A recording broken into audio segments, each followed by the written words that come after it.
શું છે આ? જોરથી બોલો. હળનું આટલું તૂટી. એ તો બધું એ બધું હવે આ જે છે આ દાંડી લાંબી આ આખો ભાગ બરાબર એને શું કહેવાય? હળ. શું કહેવાય? આ જે છે એને ક્યાં ગોઠવવાનું? તો આને કહેવાય જોત. શું કહેવાય? હવે આ જોતને અહીંયા આ રીતે ગોઠવવાનું અને પછી આના વડે શું કરવાનું? તો આ જે બે ભાગ છે એ બળદના અહીં ખભા ઉપર શું ગરદન ઉપર મૂકવાનું બરાબર અને અહીંયાથી બળદ પછી એને ખેંચાય. આને શું કહેવાય? જોત કહેવાય. શું કહેવાય? હવે પકડા. હવે આ જે ભાગ છે આ ભાગ છે એને શું કહેવાય? ફાલ. શું કહેવાય? ફાલની અંદર અહીં એક કોસ નાખેલી છે દેખાય છે? આ શું કરે? જમીનની અંદર નીચે જમીનની નીચે આ રીતે આ જો નીચે જાય છે. આ થોડું તાકાત નહીં કરતા આપણે જો વજન કરીએ તો જમીનની નીચે જાય અને નીચેની જમીનને ઉપર કરે, ઉપરની જમીન નીચે થાય. તો આ પ્રક્રિયા બળદની મદદથી થાય. અન્ય રાજ્યોમાં ભેંસ કે પાડાની મદદથી બી કરે છે. કોઈ જગ્યાએ ઊંટની મદદથી બી, ઊંટ તો નહીં પણ ઘોડાની મદદથી પણ કે ખચ્ચરની મદદથી પણ કરતા હોય એટલે પ્રાણીઓનો ઉપયોગ કરે છે. તો આ હળ અને એના ભાગો થયા જે ખેડ કરવામાં મદદ કરે છે. એમાં ખેડ આપણે શેની મદદથી કરીએ છીએ? હળની મદદથી બરાબર. હવે ખેડ થઈ જાય પછી મૂકી દે ધીમે નીચે.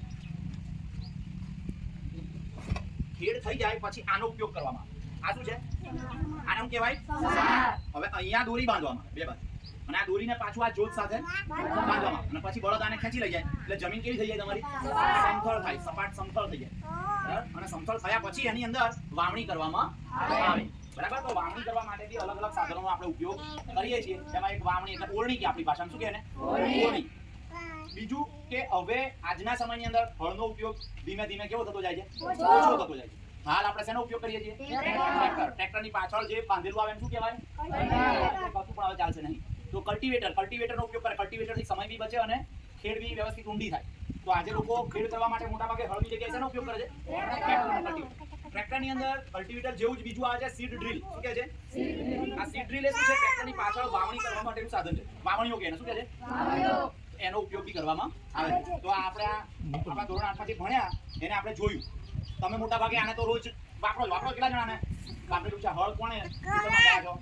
કે તમે કેટલા જણ ગયા છો? આ બધાથી આપણે પરિચિત છીએ ને. આ સમાજ પર કોણ બેઠું આમ ચાલતું હોય આપણે બેહીએ ને પછી આમ બેહી જવાનું પછી આમ ખેંચીને જાય હે ને બધા બેઠા છે ને એવું આપણે મજા આવે એમ લેવાની હે ને. તો એ આપણે કરતા હોઈએ છીએ એના લીધે વજન પડે. શું થાય? વજન પડે ને જે જમીન છે એ વ્યવસ્થિત રીતે સપાટ મમ્મી તો સમજ પડી ગઈ. હવે કદાચ પરીક્ષામાં પૂછાય કે હળ અને તેના ભાગો કયા તો બોલો કયા ભાગો હળના? કેટલા ભાગ? 3. કયા? હળ, સાપટ, પછી હાલ અને જોત બરાબર છે. આને શું કહેવાય? એનો ઉપયોગ શું? જમીનને સમતળ કરવા. ખબર પડી ગઈ? ઓકે ચલો હવે આપણે પાછા વર્ગમાં